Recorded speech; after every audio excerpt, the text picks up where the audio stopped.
আসসালামু আলাইকুম। আমাদের পরবর্তী লেকচারে আমরা দেখতেছি যে হলো এখানে গুণ করা লাগবে। একটা সিরিজ আছে, এটা গুণ করা লাগবে 5 দশমিক স্থান পর্যন্ত, আর 4 টার্ন প্রোগ্রামটা প্রেজেন্ট করা লাগবে। তো সলিউশনে আমরা আসি। সলিউশনে কেমন হবে? আগেরবার আমরা যোগ করছিলাম, যোগের ক্ষেত্রে কি সাম। তো ইংরেজিতে গুণের ক্ষেত্রে আমাদেরকে প্রোডাক্ট, এইটার ক্ষেত্রে ইউজ করবো হলো প্রোড। এটা যদি যোগ থাকতো তাহলে আমরা সাম দিয়ে শুরু করতাম। এখানে যেহেতু রিয়েল নাম্বার, সবগুলো রিয়েল নাম্বারে আছে, তো এইখানে রিয়েল নাম্বারের কারণে এখানে ইন্টিজার এগুলো ইউজ করা দরকার নেই। এখানে আমরা শুরু করব কি দিয়ে? এখানে আমরা শুরু করব হলো প্রোড ইকুয়াল টু 1.0। সো সামের ক্ষেত্রে 0.0 দিয়ে শুরু করছিলাম, ওইটার ক্ষেত্রে এমন হতে পারে, কিন্তু 0 দিয়ে যদি শুরু করা যায় গুণের ক্ষেত্রে, তাহলে 0-র সাথে যদি পৃথিবী গুণ করে দেওয়া হয় তাহলে কি হবে? 0ই হবে অবভিয়াসলি। সো এখানে ডু দিয়ে শুরু করব, ডু লুপ আমরা ইউজ করবো। এটাতেও ডু লুপ ইউজ করে এখানে একটা লেভেল নাম্বার আমরা ইউজ করতে পারি, লেভেল নাম্বার, ঠিক আছে? লেভেল নাম্বার ইউজ করলাম, লেভেল নাম্বার। এরপরে কে ইকুয়াল টু 1, 21, 22 এইটা ইউজ করব। অ্যান্ড এখানে এই যে দেখো, উপরে একটা সিরিজ যাচ্ছে, নিচে একটা সিরিজ যাচ্ছে।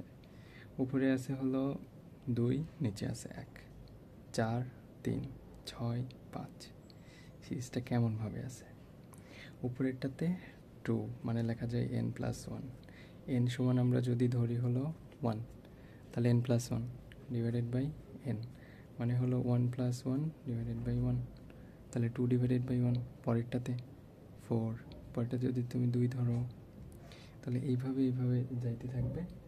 অ্যান্ড এখানে লাস্ট পর্যন্ত এই কাজটা শেষ হবে। ওকে, এবার আমরা কি করব? Do loop চালাইলাম।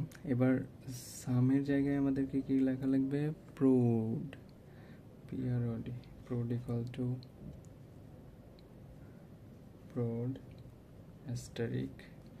গতবার আমরা কি করেছিলাম? সাম প্লাস, এবার গুণ করতেছি, এই জন্য গুণ চিহ্ন দেওয়া, প্রোড। এবার এখানে দেখো, এটা ভগ্নাংশ আছে না, ভগ্নাংশ, এই কারণে ফ্লট n+1 ফ্লট n ইউজ করলাম। অ্যান্ড দেন আমাদের এন্ড ডু। এরপরে আমাদেরকে এখানে বলে দিছে কত দশমিক পর্যন্ত? 5 দশমিক পর্যন্ত।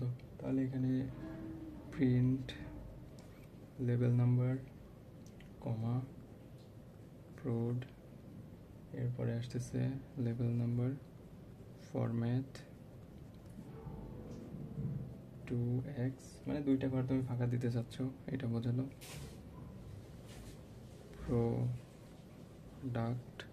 Product equal to inverted comma f 8.5 দিতে পারো। And lastly stop in. Okay, তাহলে এইটা ছিল আমাদের যদি গুণ করা লাগে, তো গুণের ক্ষেত্রে।